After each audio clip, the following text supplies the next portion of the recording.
we were having a conversation, and somehow the story of Job came around. And according to her, the topic we were discussing, Satan is responsible for human suffering. And I posed a question to her. I said, if Satan cannot be at two places at the same time, how can you turn around and blame Satan for all your troubles? And she went on about Job and how he suffered through these things because of the devil and all of that. And in my head, she knows that I deconstruct her. She knows I no longer believe what she believes, and I no longer follow the Bible as my source of truth or spiritual or my source of spirituality. It is what it is, right? But she understands my position and she didn't curse me or try to disown me or anything. She just says she understands that I deconstructed, but she's trying her best to win me over. But anyways, too much about her. I love her, but the story here is the problem with suffering and evil, as Job portrays the story of how what happened to him. Anyways, so what I want to look at here is mainly chapter 1 and chapter 2 because that's where the meat and potatoes I feel like are in this story. And the story of Job, if you don't know, well, you get to know it, begins like this. There was a dude in the land of Uz or Uz where there lived a man called Job. This man was blameless and upright. He feared God and shunned evil. This dude had 7 sons and 3 daughters and owned 7,000 sheep, 3,000 camels, and 500 yokes of oxen, and 500 donkeys, and had a large number of servants. He was a great man among all people in the East. Now, once in a while, his sons would hold birthday parties and invite their sisters to eat and drink with them. When the period of feasting had run its course, the dude named Job would make arrangements for his sons to be purified. So very early in the morning, he would sacrifice burnt offering for each one of them, thinking, perhaps my children have sinned and cast God in their hearts. And this was Job's regular custom. Now, right off the bat, I have a problem. Why does God need animal sacrifices for human forgiveness?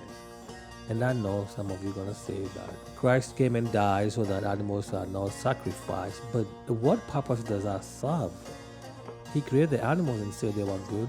So then why turn around and use them as sacrificial offering to himself? Does he need them really? Is it a form of testing or what's this? Anyways, one day the angels came to present themselves before Yahweh, and Satan came with them. And Yahweh said to Satan, where have you been? Or where have you come from? And Satan answers Yahweh and says, man, I've been roaming throughout the earth, going back and forth on it. And then the Lord says, hey, have you considered my servant Job? There is no one like him on earth. He is blameless and upright, a man who fears God and shuns evil. Now, two problems here. Number one, what is Satan doing in heaven? Because if I remember correctly, there was a war in heaven, and a third of the angels were stricken down with Satan and sent to earth, banished in chains. Second of all, if you are God, would you prefer to say, a man who fears me and shuns evil, instead of saying, a man who fears God and shuns evil, like you're not God yourself? That's just me. That's just a question I have. And obviously, there's no answers to these questions. I guess God didn't know he was God when he asked that. But when I say God, I mean Yahweh over here. But anyways, Satan turns around and says to Yahweh, does Job fear God for nothing? Satan goes ahead and says, have you not put a hedge around him and his household and everything he has? You've blessed this dude with the work of his hands so that his flocks and herds spread throughout the land. But now, stretch out your hand and strike everything he has, and he will surely curse to your face. Then Yahweh says to Satan, very well. Then everything he has is in your power, but on the man himself, do not lay a finger. Then Satan went out of the presence of Yahweh and went to do his bidding. Now, what's wrong with this story? So, God gives permission to Satan to go do his bidding to test Job for no apparent reason, just because Job is faithful and blameless and shuns evil. And we taught that Satan is evil. What is evil and God, we suppose is good, having a conversation about a human? Like, what is it to them? I mean, last time I checked, we are nothing but dust or mist. We are here today, tomorrow we are gone. Why would they bet on a human? Why would God put all his money on Job to prove what? What is the point here? What is he trying to prove here? Because what happens next, I wouldn't wish it on none of my enemies, not even my enemies, anybody. Because what happens is one day, Job's sons and daughters, they're having their parties, they're drinking wine in one of their oldest brother's house. Then a messenger came to Job and said, the oxen were plowing and the donkeys were grazing nearby, and the Sabaeans attacked and made off with them. They put the servants to the sword, and I'm the only one who escaped to tell you. Now, while this servant was still speaking, another servant comes and says, hey, look, man, the fire of God fell from heaven and burnt up the sheep and the servants, and I'm the only one who escaped to tell you. Job hasn't even opened his mouth at this point. While he was still listening to that other servant, another messenger comes up and he's like, yo, man, the Chaldeans formed 3 raiding parties and swept down your camels and made off with them. And they put the servants to the sword, and I'm the only one who escaped to tell you. First of all, why are the servants suffering? They had no deal in that bidding between Yahweh and Satan. But anyways, while this man was still speaking, yet another messenger comes and says, yo, look, Job, I hate to break it to you, but I got some sad news for you. Your sons and daughters were partying and drinking at the oldest brother's house, right? But suddenly, a mighty wind swept in from the desert and struck the 4 corners of the house. It collapsed on them, and they're all dead. And I'm the only one escaped to tell you. Is it a coincidence that it's only one person that is left in all these tragedies that are left to go tell Job? Where were they? How come they didn't get struck? There's always one left. But anyways, what happens next just amazes me. Because at this point, what happens is Job gets up and tears his robe and shaves his head. Then he falls to the ground in worship. And he says, naked I came from my mother's womb, and naked I will depart. The Lord gave, and the Lord has taken away. May the name of the Lord be praised. And in all this, Job did not sin by charging God with wrongdoing. Now, how would he know that God was responsible for all these calamities? I mean, it's not like they consulted him. It's not like Satan and God said, hey, Job, come here. This is what we're going to do to you. No, that wasn't the case. So, again, this story just spins in my head when I try to understand it. When I was a believer, I totally understood it from a believer's perspective, but I wasn't putting any common sense or any thought into it. But you tell me, what do you think? Now, what happens in the following chapter, like chapter 2, is what it just cracks me up, right? Because here's another day, and the angels are just presenting themselves before Yahweh. And guess what? Here comes along Satan to present himself before. Again, this man, remember, he was kicked out of heaven. But he just walks back and forth and goes to talk to God just like all buddies do, right? And again, Yahweh says to Satan, where have you come from? Like, he doesn't know where he's been Like, he's all knowing, omnipotent, omniscient.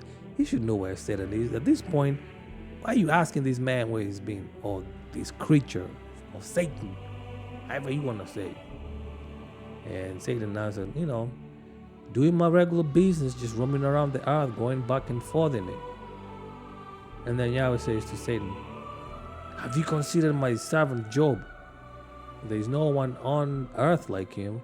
He's blameless and an upright man, a man who fears God and shuns evil, and he still maintains his integrity, though you incited me against him to ruin him without any reason. Now hold up, Mr. God. Satan incited you?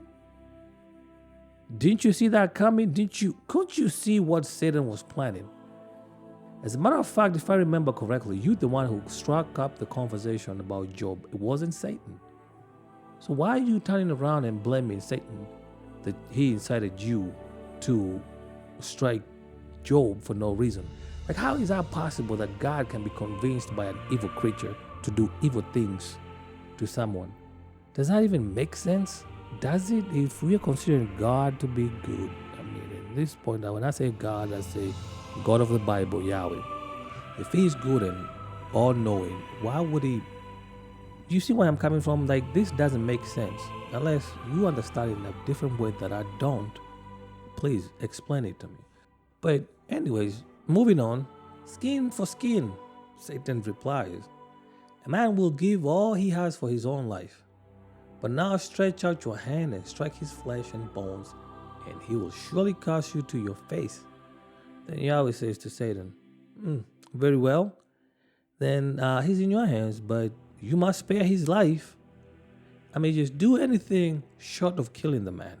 So, Satan goes out and afflicts Job with painful sores from the soles of his feet to the crown of his head. Then Job took a piece of broken pottery and scraped himself with it as he sat among the ashes. Now, like a good wife, being sarcastic here, his wife says to him, yo, Job, man, you still maintaining your integrity? Why don't you just curse God and die? Now, Job's wife does not understand. You don't curse God just because there's certain things you just don't do. But Job has a perfect response for her. You're talking like a foolish woman. Shall we accept good from God and not trouble? Now, this question here, why would we expect to receive trouble from God? Like, what does he gain from that? Job, Mr. Job, please answer that.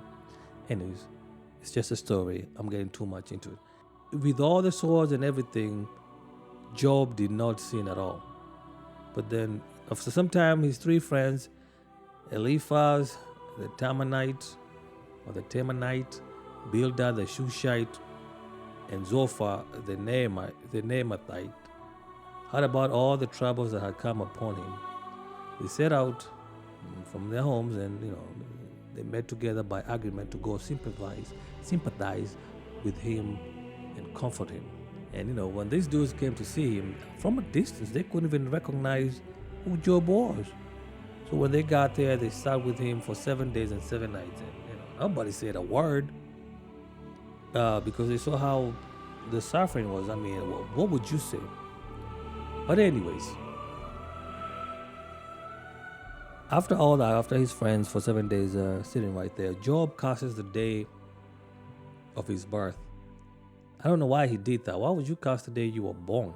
That should have been your mother's happiest day because she gave birth to you, right? It don't make no sense. Then Eliphaz grows impatient. Eliphaz, the Temanite, he grows impatient and, he strikes many and saying, maybe you sinned, man. Have you considered that? Maybe you have sinned and that's why you're suffering all this. And he goes on and spits out his wisdom, his religious wisdom, and, says if, God places no trust in his servants and if he charges his angels with error, how much more those who live in the house of clay, meaning like us humans, who we are, from the foundation we are dust, who are crushed more readily than a moth, Between dawn and dusk, they're broken to pieces, and notice they perish forever. Basically, we are nothing to God, so why have Job sinned? What has he done that is causing God to punish him? Even his friends are dumb. I'll say that. You start blaming the man, and the man, hasn't said that he did something to receive all this. But all in all, Bildad the Shushite says to him, "How long will you say such things?" I mean, this is a whole conversation. You have to read it, so I can't say everything verbatim. But Bildad asks, "Your words are a blustering wind. Does God provide justice? Does the Almighty provide what is right? When your children sinned against Him, He gave them over to the penalties of their sin." Now again, all these kids did was drink wine and have a party for their birthdays. How is that a sin to celebrate a birthday? Unless they did something else that the book doesn't say.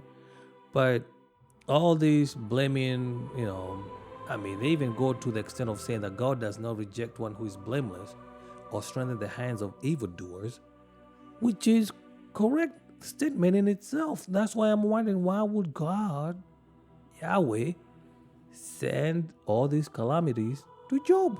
Job didn't do nothing. This was all of our bet to see what will happen to Job. And then, after all his friends are saying something here and there, God gets angry, and then the Lord spoke to Job out of the storm.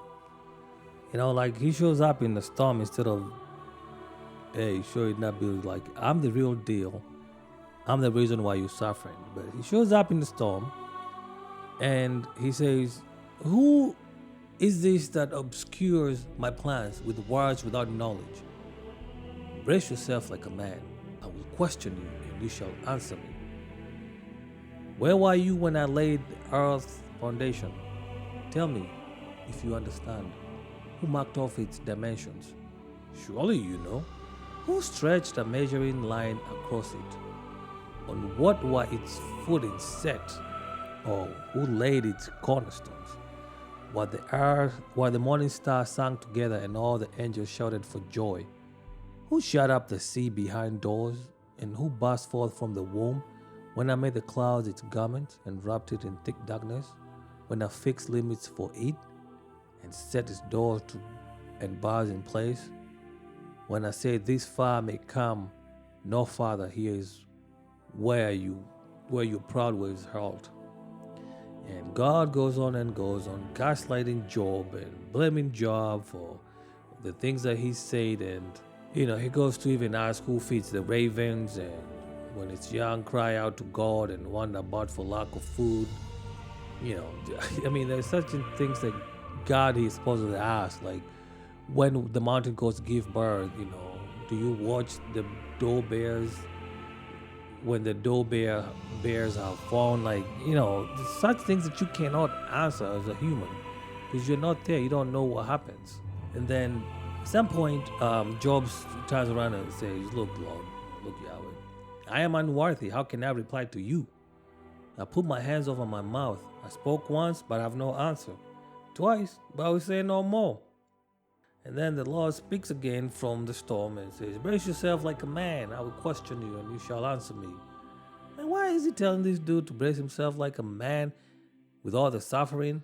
Long story short is, after Yahweh had said all these things to Job, he says to Eliphaz the Temanite, "I am angry with you and your two friends because you have not spoken the truth about me."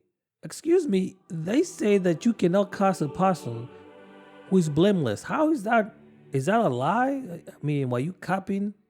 It just doesn't make sense because they didn't say anything against the law. They just say, "Job, man, you've sinned, man." But anyways, he commands that they take 7 bulls, 7 rams, and go to Job, and Job will sacrifice the offerings for them, and Job will pray for them, and then Yahweh will accept Job's prayer and not deal with his friends. But then he continues to tell them that they haven't spoken the truth about Yahweh or Job himself. But anyways, I still don't understand why he's blaming his friends. His friends were trying to figure out what's going on here? Like, why are you suffering? What did you do? Right? And they say that God don't punish nobody who hasn't done any wrong. Right? If that's the case, then why did he wipe down Sodom and Gomorrah? If evil is rewarded. It's just this book has taught us that good is rewarded and evil is, well, punished. But these friends were just trying to figure out what Job did. But anyways, the story ends. Job prayed for his friends and all their fortunes are restored. And this is what I really can't fathom. God gave Job twice as much as he had before. And let me tell you right now, if you say that this was a good thing, you're lying to yourself. You cannot lose a child and gain another one and think that that child will replace the other one. In this case, he lost 10 children, so he had double that amount. It doesn't matter how many children he had after that. That will not replace the joy, the feeling, the loss, the suffering that he endured during this time when he was being tested by Yahweh. You cannot replace the feeling of another human being. It's impossible. I don't care how much joy you give. Losing a brother, a friend, a parent, a child, you can never replace them. They are unique in their way. Anyways, something else that I don't even get it is the story ends with Job living 140 years. But hold on a second. After the flood, man was only supposed to live 120. So another contradiction that the Bible don't like to address. But anyways, this video has gone too long. I wanted to make it short, but the story of Job is such complicated and has a lot of things that makes you question about the justice of God and the nature of suffering. And as you can see, there is clearly a problem with suffering and evil and justice from God. Because why is Job suffering for no reason? Anyways, that's all I had. Till the next one, I'm out, y'all. Peace.